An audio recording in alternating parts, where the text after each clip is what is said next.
Hello and welcome to another sci-fi creepypasta short with me, Zero Option. If you like what I do, please hit that sub button and like button and leave a comment down below. And with all of that out of the way, let's read Radio Silence by Ben C. Bartlett. 36,400,000. That is the expected number of intelligent civilizations in our galaxy according to Drake's famous equation. For the last 78 years, we have been broadcasting everything about us, our radio, our television, our history, our greatest discoveries to the rest of the galaxy.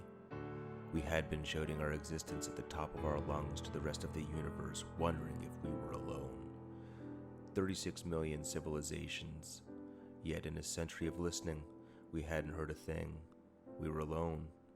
That wasn't until about 5 minutes ago. The transmission came in on every transcendental multiple of hydrogen's frequency that we were listening to. Transcendental harmonics, things like hydrogen's frequency times pi, don't appear in nature, so I knew it had to be artificial. The signal pulsed on and off very quickly, with incredibly uniform amplitudes. My initial reaction was that this was some sort of binary transmission. I measured 1,679 pulses in the 1 minute the transmission was active. After that, the silence just resumed. The numbers didn't seem to make any sense at first. They just seemed to be a random jumble of noise. But the pulses were so perfectly uniform and on a frequency that was always so silent. They had to have come from an artificial source. I looked over the transmission again and my heart skipped a beat. 1679. That was the exact length of the Arecibo message sent out over 40 years ago. I excitedly started arranging the bits in the original 73 by 23 rectangle. I didn't get more than halfway through before my hopes were confirmed. This was the exact same message, the numbers in binary from 1 to 10, the atomic numbers of the elements that make up life, the formulas for our DNA nucleotides. Someone had been listening to us and wanted us to know they were here. Then it came to me. This original message was transmitted only 40 years ago. This means that life must be at most 20 light years away. A civilization within talking distance. This would revolutionize every field I have ever worked in. Astrophysics, astrobiology, The signal started beeping again. This time it is slow, deliberate, even. It lasts just under 5 minutes with a new bit coming in once per second. Though the computers are of course recording it, I start writing them down.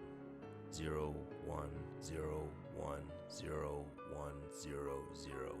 I knew immediately this wasn't the same message as before. My mind races through the possibilities of what it could be, and then the transmission ends, having transmitted 248 bits. Surely this is too small for a meaningful message. What great message to another civilization could you possibly send with only 248 bits of information? On a computer, the files that would be that small would be limited to text. Was it possible? Were they really sending us a message to us in our own language? Come to think of it, it's not that much out of the question. We had pretty much been transmitting every language on Earth for the last 70 years. I began to decipher with the first encoding scheme I could think of, ASCII. 0, 1, 0, 1, 0, 1, 0, 0. Well, that's B. 0, 1, 1, 0, 0, 1, 0, 1. E. As I finish piecing together the message, my stomach sinks like an anchor. The words before me answer everything. Be quiet, or they will hear you.